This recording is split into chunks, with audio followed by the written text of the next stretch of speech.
The same brain patterns that drive social comparison and validation seeking have fundamentally changed how we communicate in professional settings, creating entirely new forms of workplace stress and social dynamics. Remote work and digital communication patterns. Remote workers experience Zoom fatigue, not because video calls are inherently exhausting, but because their brains work overtime trying to decode digital body language through pixelated screens. Your brain processes facial expressions and gestures differently when they're transmitted through video compression algorithms. The subtle micro-expressions that normally help you understand someone's true feelings get lost in digital translation. Your mind compensates by working 60% harder to read the same social cues, creating mental exhaustion that feels worse than running a marathon. The cognitive load of interpreting choppy video feeds and delayed audio signals drains your mental energy faster than any in-person meeting ever could. 84% of remote workers now suffer from asynchronous anxiety, a stress response that kicks in when colleagues don't reply to messages immediately. Your brain interprets delayed responses as rejection or conflict, even when the person is simply in another meeting or focused on a task. This anxiety triggers your fight or flight response multiple times throughout the day as you wait for email replies, Slack messages, or text responses. Your cortisol levels spike every time you send a message and don't get an immediate response. The uncertainty about whether your communication was received, understood, or ignored creates constant low-level stress that accumulates throughout your workday. Digital communication has created entirely new workplace hierarchies based on response speed rather than actual job titles or expertise. The person who replies to emails within 5 minutes gains more influence than the department head who takes 2 hours to respond. Your perceived importance at work now depends on how quickly you acknowledge messages, not how well you perform your actual job duties. Managers who respond slowly lose authority to junior employees who stay constantly connected. This speed-based hierarchy rewards people who prioritize being online over being productive, creating a culture where responsiveness matters more than results. A single smiley face emoji can completely change how your coworkers interpret your entire message. Adding smiley face to the end of a work email makes the content seem 47% more friendly and approachable, even when the actual words remain identical. Your brain processes emojis as facial expressions, triggering the same emotional responses as seeing someone smile in person. A message that seems harsh or demanding becomes acceptable when softened with the right emoji. However, different generations interpret emojis differently. What Gen Z sees as casual friendliness, baby boomers might view as unprofessional. This creates communication gaps where the same emoji sends completely different emotional signals depending on who's reading it. People spend 21 minutes every day just deciding how to phrase digital messages to avoid misunderstandings. You rewrite emails multiple times, wondering if your tone sounds too direct or too passive. You add extra pleasantries and qualifiers to soften your message, then delete them because they make you sound insecure. This constant revision process happens because digital communication removes vocal tone, facial expressions, and body language that normally clarify your intentions. Without these social cues, every message becomes a puzzle that recipients must solve, leading to frequent misinterpretations that require even more careful writing. The always-on mentality has destroyed the boundary between work and personal time so completely that 67% of people check work messages within 6 minutes of waking up. Your phone sits next to your bed, and before your feet hit the floor, you're already scrolling through overnight emails and Slack notifications. This immediate work immersion prevents your brain from transitioning naturally from sleep to consciousness. Your stress hormones start flooding your system before you've even had coffee. The expectation of constant availability means you never truly disconnect from work pressures, leading to chronic stress and burnout. Digital presence anxiety forces people to perform productivity instead of actually being productive. You feel pressured to appear active online even when you're not working, leading to performative behaviors like sending unnecessary emails, updating your status constantly, or staying green on messaging apps all day. Your worth as an employee gets measured by your digital footprint rather than your actual output. This creates exhausting theater where you spend energy managing your online presence instead of focusing on meaningful work. Video call eye contact creates a new form of social awkwardness because looking at someone's eyes on screen means looking away from the camera, making you appear distracted to other participants. To make proper eye contact with your colleagues, you have to stare at your camera lens instead of their faces, which feels unnatural and disconnected. This creates a choice between appearing engaged with the conversation or appearing engaged to the other participants. The absence of casual workplace interactions has significantly reduced empathy and emotional intelligence in professional relationships. You no longer bump into colleagues in hallways, share coffee breaks, or have spontaneous conversations that build personal connections. These micro-interactions helped you understand your co-workers as complete human beings rather than just professional personas. Without these casual moments, you lose the ability to read people's moods, understand their personal challenges, or offer support when needed. Teams who establish clear digital communication rules report 45% higher productivity and significantly better work relationships. These rules include guidelines about response times, preferred communication channels, and expectations for availability. When everyone understands that emails should be answered within 24 hours, but Slack messages need immediate responses, the anxiety about communication timing disappears. Clear digital boundaries help people disconnect from work without feeling guilty and reconnect more effectively when they're actually working. These same psychological patterns that govern professional digital communication have completely transformed how people approach personal relationships and romantic connections. Modern dating and relationship dynamics. Dating apps have fundamentally altered how your brain processes romantic attraction and relationship formation. The speed at which you make initial judgments about potential partners has accelerated dramatically, with first impressions forming within seconds of seeing someone's profile. Your visual cortex immediately categorizes faces as attractive or unattractive before your conscious mind can process any written information about their personality, interests, or values. This instant evaluation bypasses the gradual discovery process that traditionally built romantic connections through extended conversations and shared experiences. Choice overload in dating apps creates commitment paralysis, where too many options make it impossible to settle on anyone. When you have access to thousands of potential matches, your brain starts treating each person as disposable rather than valuable. You develop what psychologists call the grass is greener syndrome, constantly wondering if someone better is just one swipe away. This endless choice creates anxiety about missing out on the perfect match, making it harder to invest emotionally in any single person. Your brain gets overwhelmed by the decision-making process and responds by avoiding commitment altogether. The paradox is that having more romantic options actually makes you less likely to choose anyone at all. Digital rejection triggers intense emotional responses when someone unmatches you or stops responding to messages.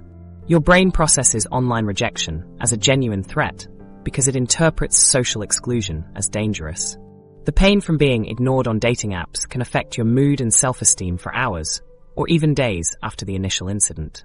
Some people develop hypervigilance around their dating app notifications, checking obsessively for responses to avoid the discomfort of being ignored.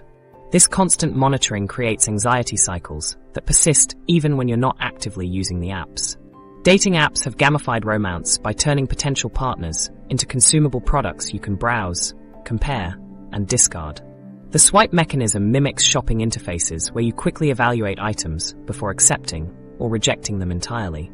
This design trains your brain to view people as interchangeable commodities rather than unique individuals with complex personalities. You start applying consumer mentality to relationships, expecting instant gratification and perfect matches without investing time or effort. The gamification creates satisfaction from matching that can feel more rewarding than actually getting to know someone. People spend enormous mental energy crafting the perfect dating messages that sound interested, but not desperate, funny, but not trying too hard, confident, but not arrogant. Every text becomes high-stakes communication where the wrong word choice could end a potential relationship before it starts. This messaging anxiety stems from the absence of vocal inflection, facial expressions, and body language that normally clarify your intentions. Without these social cues, every message feels ambiguous and potentially misunderstood. You second-guess yourself constantly, wondering if your humor will be appreciated or if your compliment sounds inappropriate. Social media research before first dates eliminates the mystery and discovery process that traditionally built romantic connection. You investigate potential dates so thoroughly that you know their job history, family members, political views, and vacation photos before meeting them. This investigation removes the excitement of learning about someone gradually through conversation and shared experiences. Your brain processes this pre-research as actual relationship building, even though it's one-sided information gathering. When you finally meet in person, you already feel like you know them, but they don't know you at all. This creates an imbalanced dynamic where natural relationship progression gets disrupted by artificial familiarity. Couples who met online take significantly longer to move in together compared to those who met in person, despite having access to more initial information about each other. Online relationships require more time to build the trust and intimacy that develops naturally through in-person interactions. You can know someone's interests, values, and background from their profile, but you can't assess their character, emotional stability, or compatibility until you spend significant time together offline. The transition from digital communication to real-world cohabitation involves bridging a psychological gap that doesn't exist for couples who met through traditional methods.